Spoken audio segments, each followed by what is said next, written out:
And by the way, I have spent, like a lot of you, particularly the advocates in the room, an awful lot of time looking in detail at where each of these kids come from, the neighborhood they come from, the country they come from, the rate of violence in those neighborhoods. And guess what? It's bad, but nothing's changed. Nothing's changed in 6 months or a year. The neighborhoods are no more violent or no less violent. They're really bad, those neighborhoods.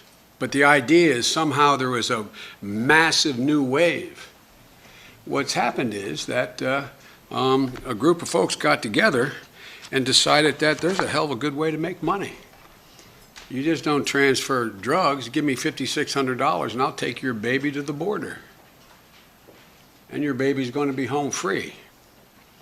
And that is at least a significant part, no matter how many of you. The reason I said what I said in the front end is to show my credentials. I care as much about this as all of you who think you care and know more. But something has happened beyond the fact that there's utter despair. That despair existed a year ago and 18 months ago. And so what you do is, give me your child, these coyotes, making a hell of a lot of money. They're the same people, they're sending the kid up and smuggling guns back, they're, moving drugs. It's been around for a while, except there's a new business model out there now. What we don't know, by the way, is we don't know how many of these kids are sold on the way.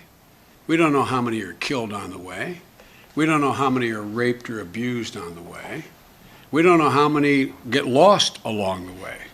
The leaders of these countries, and they by and large followed through, said they would do basic and significant public service broadcasts in their countries saying, don't put your kids in these coyotes' hands, for two reasons. One, it's incredibly dangerous, and number two, there is no free pass when you get to the border. There is no free pass. Now we have, as you know, children as young as 5. You could probably find me an example younger, but 5 to 16, 17 years old, presenting themselves like, I surrender. Here I am. I'm at the border. We're going to be judged. We're going to be judged by the rest of the world on how we take care of these kids, how we deal with this fairly. And some of it is going to be hard. You're going to be sending some kids back. You're not. Judges are going to be sending some kids back to environments that aren't as good as even the facility they're living in now,